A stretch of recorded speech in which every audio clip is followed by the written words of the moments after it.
प्यारे विद्यार्थियों, देखिए एक नए प्रकार के क्वेश्चन का हल देखते हैं।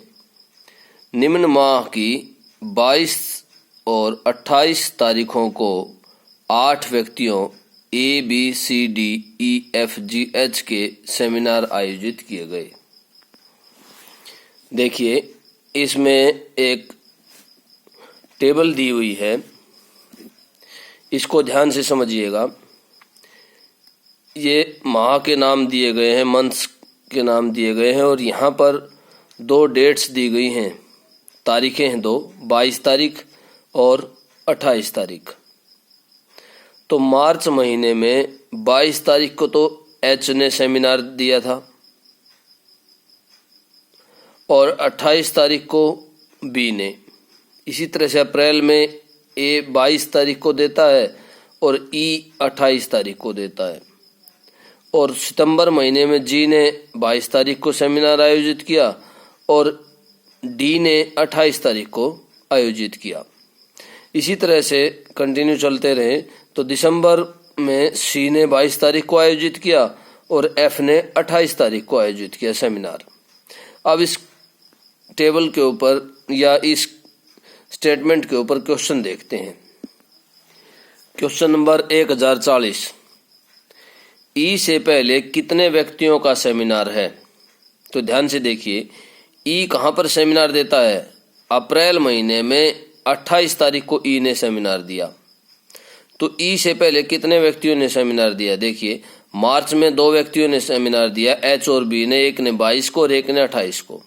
और अप्रैल में ए ने 22 तारीख को दिया। तो ई से पहले 3 व्यक्ति हैं जिन्होंने सेमिनार आयोजित किया। तो इस तरह से 1040 क्वेश्चन नंबर का आंसर क्या आएगा? बी आंसर आएगा। अब नेक्स्ट देखते हैं, बी और डी के मध्य कितने सेमिनार आयोजित हुए या कितने सेमिनार हैं? बी कहाँ पर है? ये, और डी यहाँ पर है। दोनों ने 28 तारीख को सेमिनार दिए हैं, एक ने मार्च में और एक ने सितंबर में। अब देखिए 28 मार्च के बाद कितने सेमिनार आयोजित हुए हैं? देखिए ए ने भी 28 मार्च के बाद दिया है, ई ने भी 28 मार्च के बाद दिया है और जी ने भी 28 मार्च के बाद दिया है। लेकिन ये ही तीनों क्या हैं? डी से पहले हैं और बी के बाद हैं। तो 3 व्यक्ति हैं ए, ई, जी, जिन्होंने बी के बाद और डी से पहले सेमिनार आयोजित किया। तो 1040 क्वेश्चन नंबर का आंसर डी आएगा कि 3 व्यक्ति हैं।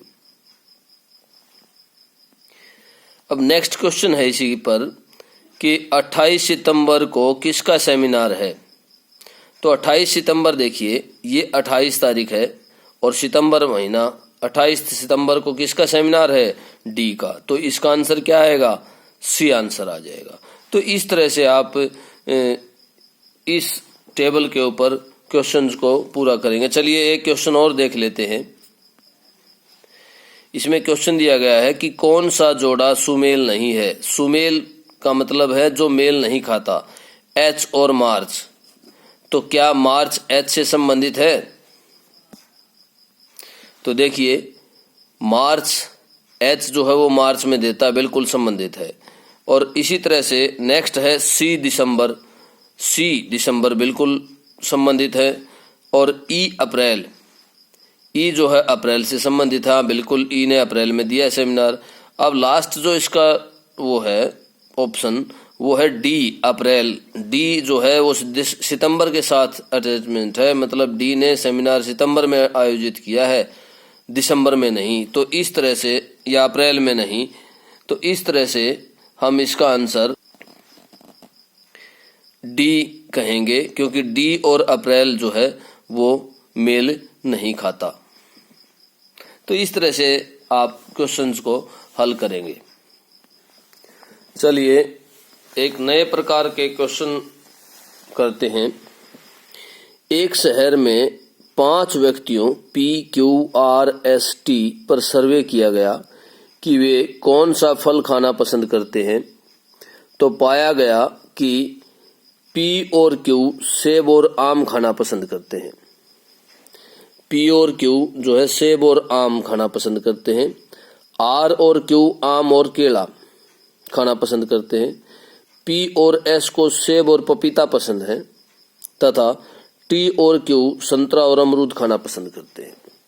अब क्वेश्चन देखिए, क्वेश्चन नंबर 1045, कौन सा व्यक्ति अधिक प्रकार के फल खाता है? तो देखिए क्यू यहाँ भी है, यहाँ भी है और यहाँ भी है, मतलब क्यू सेब और आम भी खाता है, आम और केला भी खाता है, और क्यू जो है संतरा और अमरूद भी खाता है। तो इस तरह से क्यू जो व्यक्ति है वो अधिक प्रकार के फल खाता है, तो इसका आंसर क्या आ जाएगा? सी आंसर आएगा। अब नेक्स्ट क्वेश्चन देखते हैं, कौन से फल सबसे ज्यादा खाना पसंद किए गए? तो देखिए आपको इन्हीं में से ध्यान से पढ़ के आपको अंदाजा लगाना है कि सबसे ज्यादा फल कौन से पसंद किए गए। तो देखिए सेब और आम, आम और केला, आम 2 बार आया है, अगले में सेब और पपीता, तो सेब 2 बार आया है, तो आम और सेब जो है, अब यहाँ संतरा और अमरूद है लास्ट में, तो आम और सेब जो है सबसे ज्यादा खाना पसंद किया गया। तो इस तरह से 1046 क्वेश्चन नंबर का आंसर क्या आएगा? ए आंसर आ जाएगा। अब देखिए नेक्स्ट क्वेश्चन देखिए, निम्न में से कौन सा व्यक्ति आम खाना पसंद नहीं करता है? तो देखिए आम खाना पसंद कौन सा नहीं करता है? संतरा और अमरूद खाते हैं टी और क्यू। अब देखिए इन दोनों में से आम कौन सा पसंद नहीं करता है? और पी और एस भी क्या खाते हैं? सेब और पपीता खाते हैं। तो इन चारों, ये तो आम खाता है, ये दोनों भी आम खाते हैं। अब देखिए पी और एस में से, टी और क्यू में से ये बताना है आपको कि कौन सा व्यक्ति आम खाना पसंद नहीं करता। यहाँ पर ध्यान से देखिए, ये पी भी आम खाना पसंद करता है, क्यू भी, आर और क्यू यहाँ पर, तो पी और क्यू तो इन दोनों में से आगे, तो एस या टी आम खाना पसंद नहीं करते। एस या टी, पी और क्यू तो करते हैं, लेकिन एस और टी आम खाना पसंद नहीं करते। लेकिन अब हमें ऑप्शन से देखना पड़ेगा कि क्या टी और एस दोनों दिए हुए हैं। यहाँ देखिए इसमें टी नहीं दिया हुआ, पी क्यू आर एस दिया हुआ है, तो इस तरह से हमने आंसर क्या पाया कि एस जो है वो आम खाना पसंद नहीं करता। तो इस तरह से 1047 क्वेश्चन नंबर का आंसर डी आएगा। अब क्वेश्चन नंबर 1048 को भी देख लेते हैं, केला और अमरूद किस व्यक्ति का पसंदीदा आहार है? कि केला और अमरूद कौन सा व्यक्ति खाता है? तो स्टेटमेंट में देखते हैं, पी और क्यू सेब और आम खाते हैं, आर और क्यू आम और केला खाते हैं, तो हमें केला और अमरूद चाहिए। तो अमरूद और केला में कौन सा व्यक्ति कॉमन है? देखिए ध्यान से, यहाँ अमरूद है, यहाँ केला है, तो कौन सा व्यक्ति कॉमन है? क्यू। तो क्यू जो है वो केला और अमरूद दोनों खाता है। तो इस तरह से 1048 का जो आंसर है वो क्या आ जाएगा? 1048 क्वेश्चन नंबर का आंसर क्यू आ जाएगा, सी आंसर आ जाएगा। तो इस तरह से आप इस टाइप के क्वेश्चंस को कंप्लीट करेंगे। चलिए एक नए प्रकार का क्वेश्चन देखते हैं। निम्न आकृति एक पारदर्शी कागज को मोड़कर बनाई गई है। पारदर्शी होता है जिसके आर पार दिखाई देता है, जैसे शीशा होता है, ग्लास। चित्र को देखकर सही आकृति बताइए।